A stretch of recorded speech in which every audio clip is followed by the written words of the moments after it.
ఆమేన్. క్రీస్తు పరిశుద్ధ నామమున చేరి వచ్చిన మీ అందరికీ నా శుభాభివందనములు. Good morning everybody. ఈ దినము కొరకై ఏర్పాటు చేయబడిన వాక్య పాఠము ప్రకటన గ్రంథము 5వ అధ్యాయము 5, 6 వచనాలు చదువుతున్నానండి. ప్రకటన 5 అధ్యాయము 5వ వచనము 6వ వచనము చదువుతాం. ఆ పెద్దలలో ఒకడు, ఏడవకుము, ఇదిగో దావీదుకు చిగురైన యూదా గోత్రపు సింహము 7 ముద్రలను తీసి ఆ గ్రంథమును విప్పుటకై జయము పొందెనని నాతో చెప్పెను. మరియు సింహాసనమునకును ఆ 4 జీవులకును పెద్దలకును మధ్యను వధింపబడినట్లుండిన గొర్రెపిల్ల నిలిచియుండుట చూచితిని. ఆ గొర్రెపిల్లకు 7 కొమ్ములును 7 కన్నులును ఉండెను. ఆ కన్నులు భూమి యందంతటికి పంపబడిన దేవుని 7 ఆత్మలు. దేవుడు తన పరిశుద్ధ వాక్కులను మనందరి హృదయములలో ఫలింపచేయునుగాక. సో దేవుడు మనల్ని నడిపించుకుంటూ ఈ యొక్క చివరి మాసంలో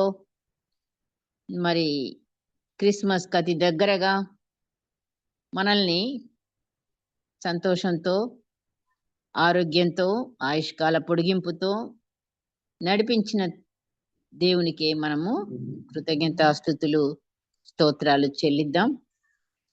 యొక్క క్రిస్మస్ ఆరాధనను మనందరం కూడా సంతోషంతో ప్రభువుని ఆరాధించే కృపను కూడా మనకందరికీ అనుగ్రహించినందుకై దేవునికి వందనాలు చెల్లిస్తూ ఈ సమయంలో ఈ నెలలో మొత్తం అంతా కూడాను అందరూ కూడా క్రిస్మస్ సంబరాలతోనే, ఎటు చూసినా క్రిస్మస్ ఉత్సాహం కనబడుతుంది కదా. అవును. అయితే మనం కూడాను ఈ క్రిస్మస్ ఆరాధనలలో కొన్ని మాటలు మనం ధ్యానించుకున్నాము. క్రిస్మస్ సందర్భంగా వచ్చే మాటలు, ఆయనకు ముందుగా పంపబడిన దేవుని నుండి పంపబడిన మనుష్యుడు ఆయన యోహాను గురించి, బాప్తిసం ఇచ్చి యోహాను గురించి మనం కొద్దిగా ధ్యానించుకున్నాము. ఆ తర్వాత మొన్న వారంలో the best and the least పట్టణాలను గురించి, అలాగే మనం ఏ కోవలో ఉన్నా గాని, ఏ శ్రేణికి మనం చెందిన వారమైనా గాని దేవుడికి అందరం కావాలి. దేవుడికి పక్షపాతం లేని దేవుడు మన దేవుడు. గొప్ప పేద, ఆడ మగ, సుపీరియర్ ఇన్ఫీరియర్ ఎలాంటి తేడాలు దేవునిలో లేవు. అలాంటి ప్రతిది కూడా ఆయన చేత సృష్టింపబడిన వారమే కాబట్టి అందరు కూడా ఆయనని స్తుతించి ఆరాధించడానికి, అందరినీ కూడా ఆయన ఒకటే ప్రేమతో ప్రేమించుచున్న దేవుడు. అది మానవ దృష్టిలో కొన్ని పెద్దగా, కొన్ని చిన్నగా ఉండొచ్చు కాక, కానీ దేవుడికి అందరూ సమానమే, అందరూ కావాలి కూడా కదా. అవును. ఈ క్రిస్మస్ ఈ దినంలో మనం ధ్యానించబోయే అంశము ఎవరయ్యా అంటే the main character of Christmas యేసయ్య కదా, జీసస్ క్రైస్ట్. ఆయన లేకపోతే పండగే లేదు. అట్లాగే ఇప్పుడు ఇక్కడ మనం చదివిన వాక్యాన్ని మనం చూసుకుంటే 5వ అధ్యాయం 5వ వచనంలో చదువుతున్నాం కదా. అక్కడేమో స్టార్టింగ్ మనం చూడగానే మనకు ఒక మాట కనబడుతుంది. ఆ పెద్దలలో ఒకడు ఏడవకుము అని చెప్తున్నాడు. ఎవరు అంటున్నారంటే ఇప్పుడు యోహాన్ గారికి ప్రత్యక్షతలు కదా. అవును, యోహాన్ గారు అక్కడ నిలబడి ఉండగా ఆయనకు కనబడుతున్న దృశ్యాలన్నీ మనకి ఇక్కడ మనకు మంచిగా రాయబడి ఉన్నాయి. మనం కూడా చూసినట్టుగానే. ఇప్పుడు సింహాసనం మీదనున్న దేవుడు తన చేతిలో ఒక గ్రంథము, ఆ గ్రంథానికి 7 ముద్రలు గట్టిగా వేసి ఉన్నాయంట. ఆ ఆయన కుడి చేతిలో ఉంది ఆ బుక్ గ్రంథాన్ని. అయితే దాన్ని ఈ ముద్రలు విప్పడానికి ఒక దేవదూత వచ్చి అక్కడ పైన 5వ వచనం 5వ అధ్యాయం ప్రారంభం నుంచి చూస్తే ఒక దేవదూత బిగ్గరగా ప్రచురించింది ఏంటంటే, ఎవరు యోగ్యులో ఈ గ్రంథాన్ని విప్పడానికి అని, యోగ్యుడైన వాడు ఎవరు అని చెప్పి ఆ దూత పలకడం వింటున్నాం. ఆ మాటలు విన్న తర్వాత భూమి మీద గాని భూమి క్రింద గాని గ్రంథం విప్పుటకై చూచుటకైనను ఎవరికిని శక్తి లేకపోయెను. ఆ గ్రంథం విప్పుటకైనను చూచుటకైనను యోగ్యుడైన వాడు ఎవడు కూడా కనబడనందున ఇక యోహాన్ గారికి దుఃఖం వచ్చేస్తుందంట. నేను బహుగా ఏడ్చుచుండగా ఆ పెద్దలలో ఒకడు, ఏడవకు, ఇదిగో దావీదుకు చిగురైన యూదా గోత్రపు సింహము, దావీదు వంశము నుండి దావీదు కుమారుడుగా, మరి దావీదును మరి యెషై మొద్దు నుండి వేరు చిగురు అని కదా పుట్టింది అని చెప్పి మనకు అక్కడ రాయబడింది. చిగురు అంటే యేసయ్య అని కదా మరి మనము చూస్తున్నాం ఇక్కడ.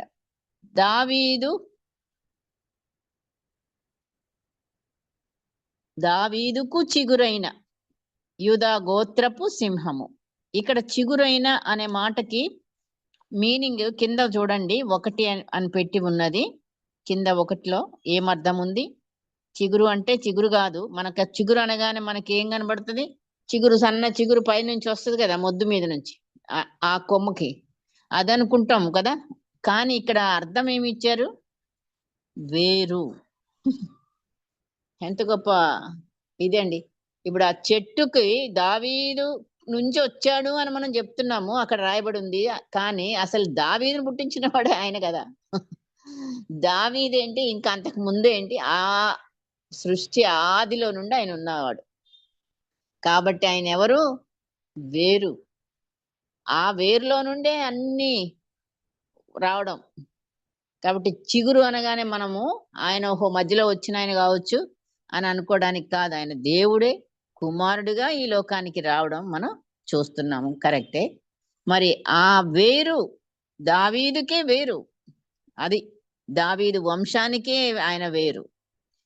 అసలు ప్రపంచానికే ఆయన వేరు.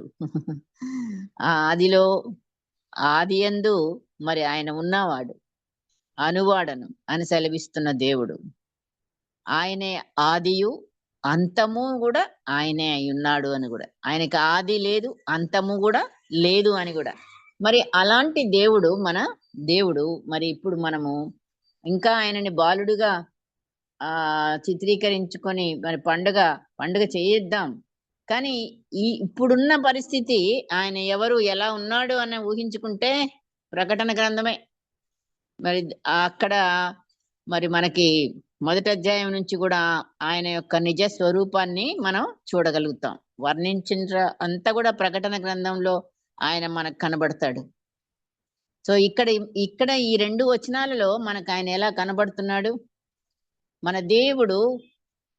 ఇంకా 6వ వచనం చూస్తే అక్కడేమో 7 ముద్రలు తీయడానికి విప్పుటకు యూదా గోత్రపు సింహము ఏమైందంట? జయము పొందెను. 6వ వచనంకి వస్తే సింహాసనమునకు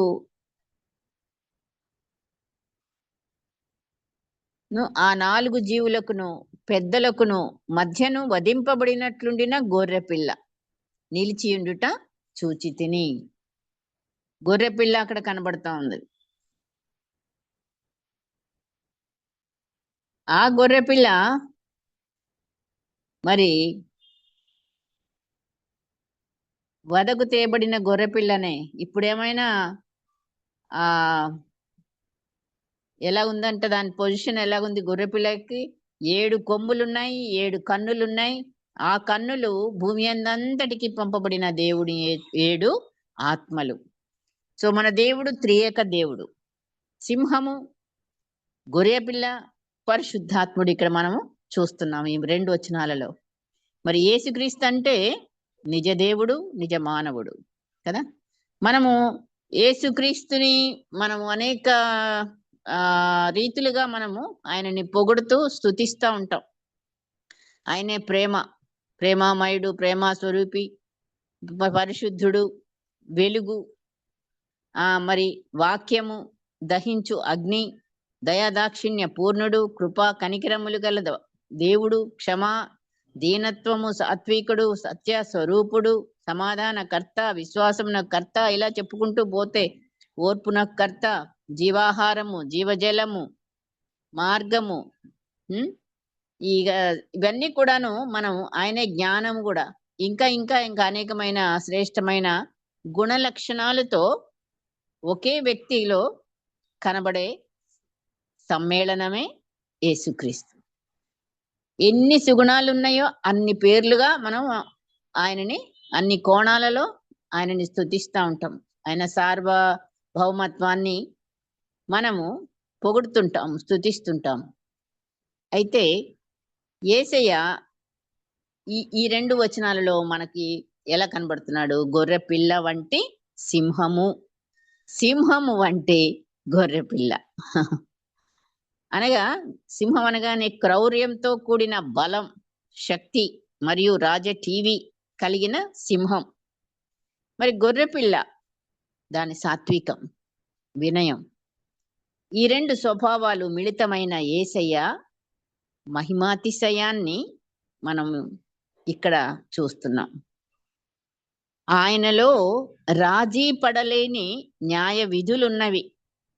అవి కనికరముతో జత చేయబడడం మనం చూస్తాం. ఆయన ఇంకా అంతటి న్యాయవంతుడు మరెవరు లేరు. ఖచ్చితమైన వాడు, నీతి న్యాయాలు కలిగిన దేవుడు. ఆయన ఆ నీతి న్యాయము, ఆ కఠినత్వం అనుకుంటానికి కాదు, మరి అవి కనికరంతో జత చేయబడ్డాయి.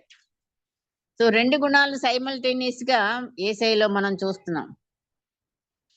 ఆయనకు లోకమంతటిపైనున్న సార్వభౌమాధికారం ఉన్నను విధేయతతో వినయంగా తండ్రి చిత్తమునకు సంపూర్ణంగా సమర్పించుకున్నాడు.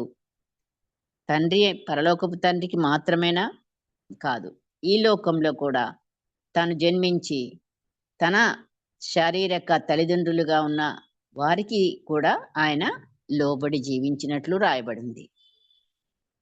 ఆయనే జ్ఞానం. తన జ్ఞానంతో ఆయన సేవలో ఈ గర్వాంధులు, వేషధారులు, శాస్త్రులు, పరిసయ్యులు వారిని తన మాటతో వారి తలలను వంచాడు కదా. ఎక్కడ కూడా మళ్ళీ జవాబు తిరుగులేదు.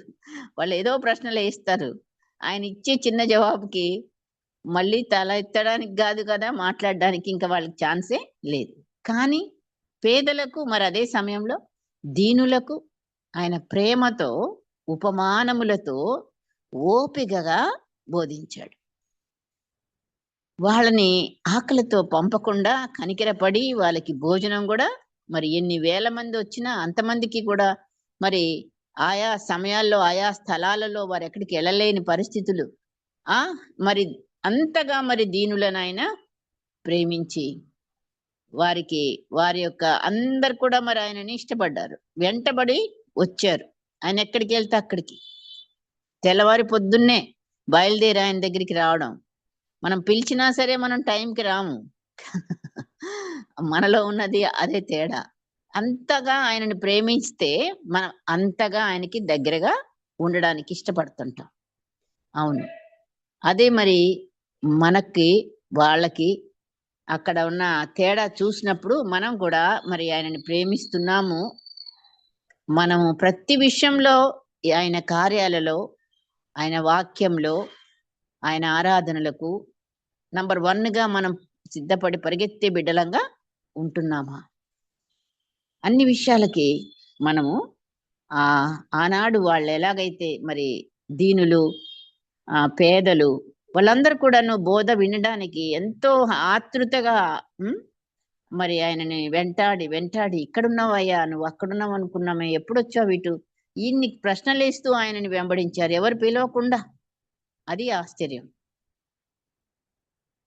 ప్రకటన 5:5లో మరి విజయశాలి ఆయన చూస్తున్నాం. మరణాన్ని సాతానును జయించిన సింహమును పోలియున్న క్రీస్తు. ఆ గ్రంథం యొక్క 7 ముద్రలను విప్పటానికి ఆయన సిద్ధంగా ఉన్నట్లుగా చూస్తున్నాం. ఆ తర్వాత వచనంలో మరి 4 జీవులకు పెద్దలకు మధ్య వధింపబడిన గొర్రెపిల్ల. అంటే ఇప్పుడు నేల మీద రక్తపు మడుగులో కుప్పకూలి లేదండి, నిలబడి ఉందంట.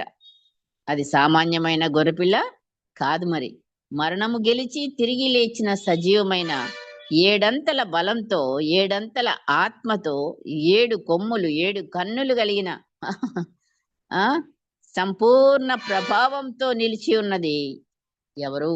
సింహము వంటి గొర్రెపిల్ల. అదే ప్రకటన గ్రంథంలో 6వ అధ్యాయము 16వ వచనం చదువుదాం. 6:16. భూరాజులను, ఘనులను, సహస్రాధిపతులను, ధనికులను, బలిష్ఠులను, ప్రతి దాసుడును, ప్రతి స్వతంత్రుడును కొండ గుహలలోను బండల సందులలోను దాగుకొని సింహాసనాసీనుడై ఉన్నవాని యొక్కయు గొర్రెపిల్ల యొక్కయు ఉగ్రత మహాదినము వచ్చెను, దానికి తాళజాలిన వాడెవడు? మీరు మా మీద పడి ఆయన సన్నిధికిని గొర్రెపిల్ల ఉగ్రతకును మమ్మను మరుగు చేయుడి అని పర్వతములతోనూ బండలతోనూ చెప్పుచున్నారు. ఈ మాట చూస్తే నిజంగా మనం ఇప్పుడు ఈ పరిస్థితుల్లో ఉన్నాం. క్రిస్మసే జ్ఞాపకం చేసుకోవచ్చు, కానీ ఇప్పుడు ఆయన ఎలా వస్తున్నాడు? ఆయన 2వ రాకడలో ఇప్పుడున్న రాజులు, ధనికులు, అక్కడ కేటగిరీస్ అన్ని కూడా రాయబడి ఉంది. భూరాజులు, ఘనులు, సహస్రాధిపతులు, ధనికులు, బలిష్ఠులు, ప్రతి దాసుడు, స్వతంత్రుడు కొండ గుహలలో బండల సందులలో దాగుకుంటున్నారంట. ఇప్పుడు దాకా చెప్తే వినలే మాట, ఎదిరించారు, అవమానపరిచారు, పరుస్తున్నారు, చంపుతున్నారు, ఇంకా ఏమేమో చేస్తున్నారు. కానీ ఉన్నది దగ్గరలో ఆయన రాకడ. అప్పుడు వీళ్ళంట అంటారంట ఏమని? కొండలతో బండలతో. వాళ్ళకి ఎవరు చెప్పారండి కొండలతో బండలతో మాట్లాడమని? అసలు ఎప్పుడన్నా మాట్లాడారా? అసలు అది ఊహించుకుంటే ఆశ్చర్యంగా లేదా? యేసయ్య మరి ఆనాడు దేవుడు మోషేతో ఒక మాట మాట్లాడండి అయ్యా, ఈ బండది మీరు నీళ్ళు ఇమ్మని అడిగితే ఆ బండ నీళ్ళు ఇస్తుంది, మాట్లాడు అంటే ఆయన నమ్మలేక మరి కొంచెం అటు ఇటు తడబడి కోపంతో వాళ్ళని తిట్టి మరి మోషే గారి కర్రతోనే 2 దెబ్బలు వేయడం జరిగింది, కానీ మాట్లాడలేదు. అయితే ఇప్పుడు వీళ్ళు ఎవరు చెప్పకుండానే కొండలతో బండలతో మాట్లాడుతున్నారంట. మమ్మల్ని దాచు, ఉగ్రత దినమున మేము అక్కడ నిలబడలేము, ఆయన సన్నిధికి గొర్రెపిల్ల యొక్క ఉగ్రతకు తట్టుకోలేము అని చెప్పే దినాలలో మనం ఉన్నామండి. నిజంగా మరి మనం ఎంత ధన్యులం అంటే, ఎందుకు? మనం రక్షింపబడినాం కాబట్టి. మనం ఆయనని, మన పితరులు రక్షింపబడి మనల్ని ఆ మార్గంలో మనం పుట్టుక క్రైస్తవులంగానే పుట్టి కొంతకాలం నామకార్థ క్రైస్తవంగానే బతికాము, కరెక్టే. కానీ ఇప్పుడు ఆత్మతో, నిజమైన మారు మనస్సుతో, నిజమైన మరి ఆయనని మనం ఆరాధించే బిడ్డలంగా అతి ధన్యతను మనం పొందుకున్నందుకు నిజంగా ప్రభువుకి మనం ఎన్ని కృతజ్ఞతలు చెల్లించినా మనం బాకీయే కదా. అవును, అలాంటి మరి సమయం ఒకటి ఇప్పుడు మనకి తారసపడే సమయంలో ఉన్నాము. భూరాజులు అయితే ఏమైంది, బలిష్ఠులైతే ఏమైంది, ఎవరు కూడా మమ్మల్ని మరుగుపరచుమని మనుషులు చెప్పడం చూస్తున్నాం. మరియు 17వ అధ్యాయం ప్రకటన 17 14వ వచనం చదువుతున్నానండి. వీరు గొర్రెపిల్లతో యుద్ధము చేతురు, కాని గొర్రెపిల్ల ప్రభువులకు ప్రభువును రాజులకు రాజునై ఉన్నందునను తనతో కూడా ఉండిన వారు పిలువబడిన వారై ఏర్పరచబడిన వారై నమ్మకమైన వారై ఉన్నందునను ఆయన ఆ రాజులను జయించును. నిజంగా గొర్రెపిల్లతో యుద్ధం చేయడానికి క్రూర మృగము ఆ పైన మన 17వ అధ్యాయం మొదటి నుంచి చదివితే మనకు అక్కడ కనబడుతుంటది. క్రూర మృగము ఈ లోక రాజులు కలిసి యేసయ్యతో యుద్ధం చేయాలి. చేసి గెలుస్తారా? ఎందుకు గెలుస్తారు? గెలవలేరు. కానీ గెలవడం అంటే యుద్ధం మాత్రం వాళ్ళు చేయడానికి సిద్ధమవుతున్నారు. వీరు గొర్రెపిల్లతో యుద్ధం చేతురు, కానీ గొర్రెపిల్ల ఎవరు? ప్రభువులకు ప్రభు రాజులకు రాజు అయి ఉన్నందున అంతే ఒక్కడే కాదు మరి యుద్ధం చేసేది. చూసారా? ఆయనతో కూడా ఉండిన వారెవరయ్యా అంటే 3 కేటగిరీస్ ఇక్కడ ఉన్నారు. పిలువబడిన వారై ఏర్పరచబడిన వారై నమ్మకమైన వారై ఉన్నందునను, అలా ఉన్నందుకు ముగ్గురు తెగలవారు. ఆయన ఆ రాజులను జయించును. మనం ఇప్పుడు జయించును, ఆయన ఒక్కడే జయిస్తాడు. మనం అంటాం కదా ఆయన మన పక్షమున యుద్ధమాడును, కరెక్టే. కానీ మనం లేకుండా అక్కడ యుద్ధం జరుగుద్దా? నిలబడాలి. మనం ఊరకు నిల్చుండి చూసినా చాలు, అంతే. కానీ ఆయన మాత్రం వచ్చి ఏ రీతిగా యుద్ధమాడి విజయం తెస్తాడు. అలాగే ఇప్పుడు మనం కూడాను సిద్ధమై ఉండాలి యుద్ధానికి, పోరాటానికి. ఆయన పక్షమున ఉన్న వారంగా ఉన్నాం. మనం ఏ కోవలో ఉన్నాం? పిలువబడిన వారమా, ఏర్పరచబడిన వారమా, నమ్మకమైన వారమా? అలాంటి వాళ్ళే ఆయనతో ఉండేవాళ్ళు కదా. ఆయనతో కూడా ఉండిన వారు ఎవరయ్యా? పిలువబడిన వారు, ఏర్పరచబడిన వారు, నమ్మకమైన వారు. కనుకనే ఆయన జయించును.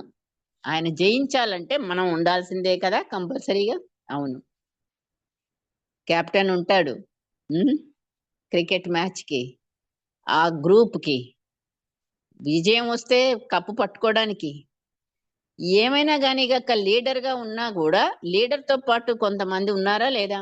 అందులో బౌలర్స్ ఉంటారు, బ్యాట్స్మెన్స్ ఉంటారు. ఇలాగా మరి ఒక్కొక్క క్వాలిటీస్ వాళ్ళలో ఉన్నాయి, స్పెషల్ క్వాలిటీస్. వాళ్ళు ఉండబట్టే కదా మరి ఆయనకి ఆ కెప్టెన్కి జయం వచ్చేది. వాళ్ళకి జయం వచ్చిందంటే ఇండియా మొత్తానికి జయమే. అలాగే ఎక్కడ ఆ గ్రూపు ఏ దేశానికి సంబంధించిన వాళ్ళు గెలుస్తారో ఆ దేశ ప్రజలందరూ కూడా ఏమంటారు? మన మన దేశం గెలిచింది. దేశం అందరూ ఆడలే కానీ వాళ్ళ పక్షాన ఉన్నాము, అంతే. సో అది మన యొక్క ఆధిక్యత. యేసయ్య గ్రూప్ లో మనం ఉంటే మనకి విజయమే. అంతే. మరి ఆయన దాంట్లో కూడా మరి నమ్మకమైన వాళ్ళు, ఏర్పరచబడిన వాళ్ళు, పిలువబడిన వారు, వీళ్ళందరూ కూడాను ఆయనతో ఉండాల్సిన వాళ్ళందరం మరి కరెక్ట్ గా ఉంటున్నామా? ఆ పిలువబడిన పిలుపుకి తగినట్లుగా జీవిస్తున్నామా? నమ్మకంగా అన్ని విషయాల్లో మనం ఉంటున్నామా? ఇక్కడ మనకి ప్రశ్నలు వేసుకోవాలి. అవును, మనం కేవలం విజయం అంటున్నాం, కరెక్టే. కానీ పోరాడే ఆ యొక్క గుంపులో నువ్వు ఉండాలంటే అన్నిటికీ నువ్వు సిద్ధపడి అక్కడ నిలబడాలంటే ఆ యోగ్యత మనకు కావాలి. ఏ యోగ్యత? పిలువబడిన యోగ్యత. మరి అట్టి ఏర్పరచబడిన వాళ్ళలో ఉండే యోగ్యత, నమ్మకమైన వాళ్ళలో ఉండే యోగ్యత. దేవుడు ఎలాంటి వాళ్ళని ఏర్పరచుకున్నాడు, ఎలాంటి వాళ్ళని పిలుచుకున్నాడు? మనం కేవలం నామకార్థంగా ఉండి నామకార్థంగా పండుగ ఆరాధించే వాళ్ళంగా కాకుండా, ఒక అర్థంతో కూడిన బిడ్డలంగా, దేవుని పక్షమున నిలబడ్డ బిడ్డలముగా, ఏదొచ్చినా సరే మనకు ఆయన ఉన్నాడు. ఆయన ఏం చేసినా ఆయన మనతో ఉండి ఆయన మనకి విజయాన్ని ఇస్తానికి ఆయన రమ్మంటున్నాడు, నిలబడమంటున్నాడు, అంతే. మనం చేయాల్సిందేమి? యుద్ధాలు మనం చేసి గెలిచేవాళ్ళం కాదు. ఆయన మన పక్షాన యుద్ధం ఆడేవాడు, మనల్ని గెలిపించేవాడు కూడా. కాబట్టి మరి ఆ యేసయ్య గ్రూప్ లో మనం జయధ్వనులతో ఉండడానికి నిజంగా మరి అట్టి మనకి ఇచ్చిన ఆధిక్యతను బట్టి మనం ఎంతో కృతజ్ఞత కలిగి మరి పండుగను సంతోషంగా మనము చేసుకోవాలి.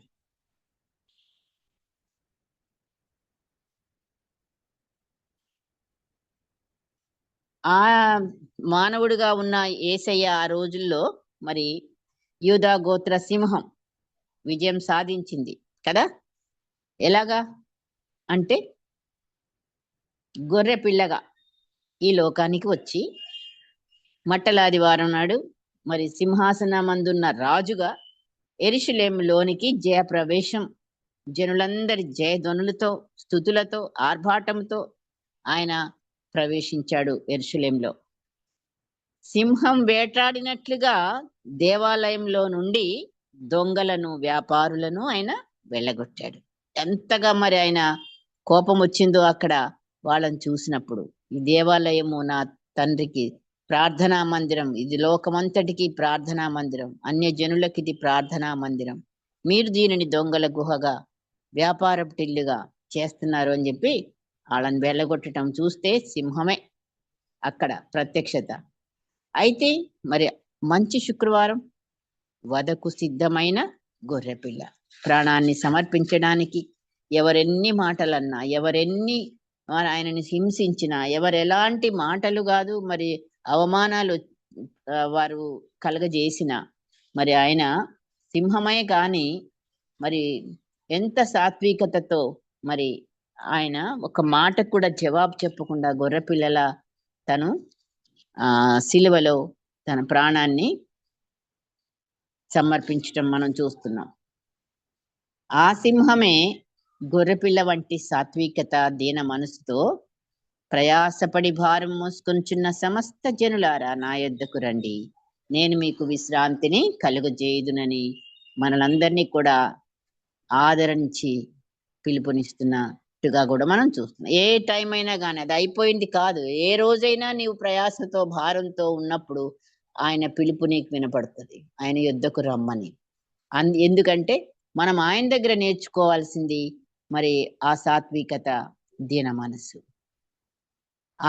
వాటితోనే ఆయన ఈ లోకాన్ని జయించాడు, మరి ఆ భారాన్ని తొలగించాడు.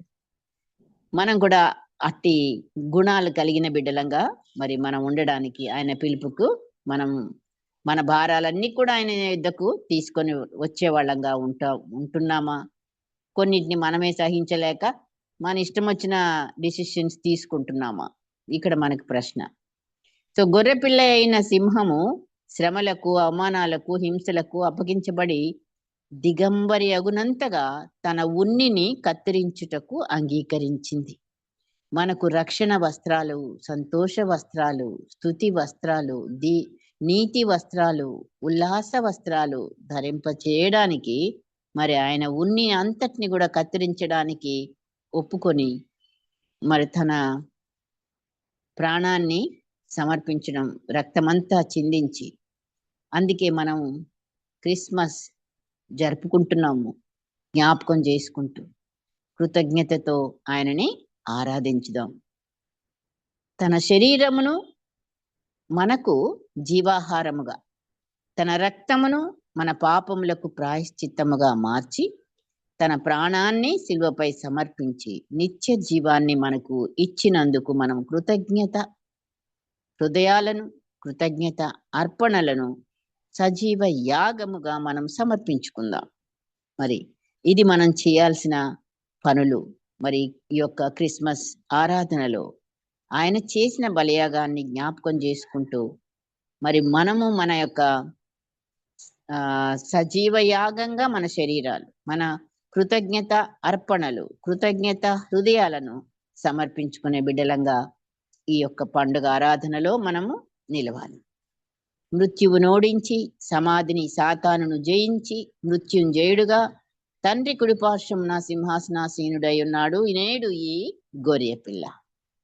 అంత్యదినమందు ఆ సింహమైన ఆ గొర్రెపిల్ల సర్వాధికారముతో, ఆధిపత్యంతో, శక్తితో న్యాయాధిపతిగా, తీర్పరిగా మన క్రియలకు తగిన ఫలమును ఇచ్చుటకు, జీతమిచ్చుటకు, బహుమానమిచ్చుటకు తిరిగి రానయ్యున్నాడు. కనుక మనం యేసయ్యకు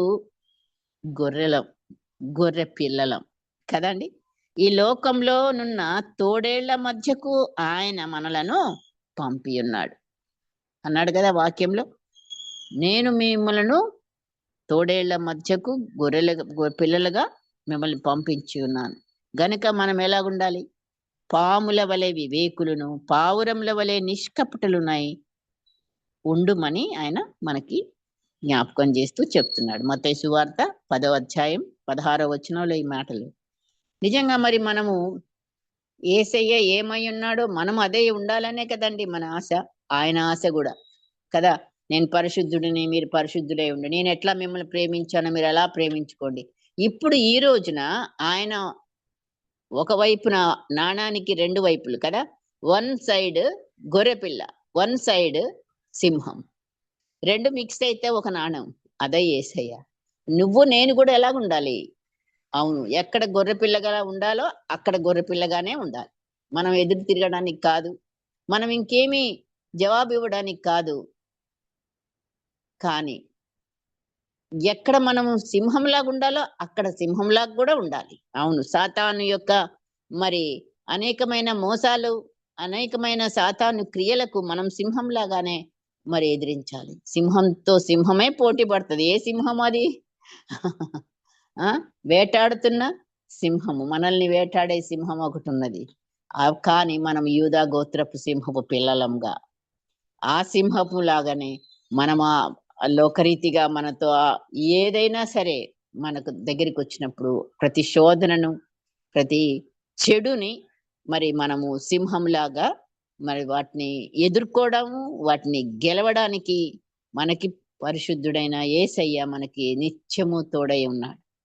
కనుక ఈ యొక్క క్రిస్మస్ ఆరాధనలో మనం ఆయనని గొర్రెపిల్లగా ప్లస్ సింహముగా చూస్తూ మనం కూడా అట్టి రీతిగానే మరి ఈ లోకంలో మనకు మిగిలిన జీవితంలో మనమును మరి దేవునికి మనల్ని మనం సమర్పించుకుంటూ సాత్వికులముగా, దీనులముగా ఉండవలసిన చోట ఉంటూ, ఏ టైంలో మనం సింహముగా మనం పోరాడి గెలవాలో, క్రూర సింహంగా మరి ఎవరిని మింగుదునా అని వస్తున్న ఆ సింహంతో మనము సింహంలాగానే పోరాడాలి, గెలవాలి. గెలవడానికి పరిశుద్ధాత్మ దేవుడు మనకు తోడై ఉండి మనని గెలిపించి మనకి ఈ యొక్క క్రిస్మస్ సంతోష సమాధానాలు మనందరికీ దయచేయునుగాక.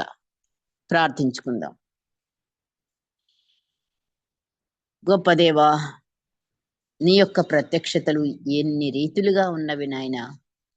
అయా, ఈ దినమున మరి ప్రభువా మేము నిన్ను సింహముగాను అలాగే గొర్రె పిల్లగాను తండ్రి నీవు చేసిన ఆ యొక్క కార్యాలను ప్రభువా మరి మేము ఈ లోకంలో నీవు దీనుడిగా జన్మించి అయా మరి తండ్రి నీ ప్రాణాన్ని మాకు సమర్పించి మా పాపముల కొరకు మమ్ములను రక్షించుట కొరకు, నీ వెలుగు మాపై ప్రకాశింపజేయుట కొరకు, తండ్రితో మాకు సమాధానం ఇచ్చుట కొరకు నాయనా, నీ రాజ్య వారసులముగా మమ్మల్ని అంగీకరించుట కొరకు, నీ బిడ్డలముగా ఈ లోకంలో జీవించుట కొరకు, నీ సాక్షులముగా బ్రతుకుటకు ప్రభువా మాకు ఇచ్చిన ఈ గొప్ప యోగ్యతను బట్టి నీకు వందనాలు, వందనాలు, స్తోత్రాలు చెల్లిస్తూ అయా మా యొక్క ఈ శేష జీవితం అంతా కూడా నీకే మమ్మల్ని మేము సజీవ యాగముగా సమర్పించుకుంటూ తండ్రి నీ శక్తితో నింపబడిన బిడ్డలముగా ఈ లోకంలో ప్రతి సాతాను క్రియలను ప్రభువా మేము ఎదిరించే వారముగా, పోరాడే వారముగా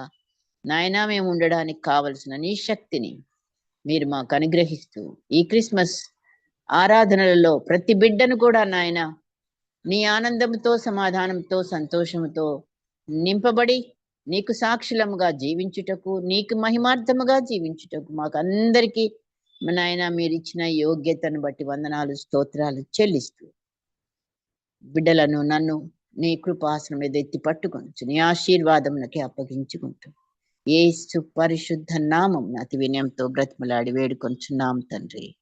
ఆమెన్.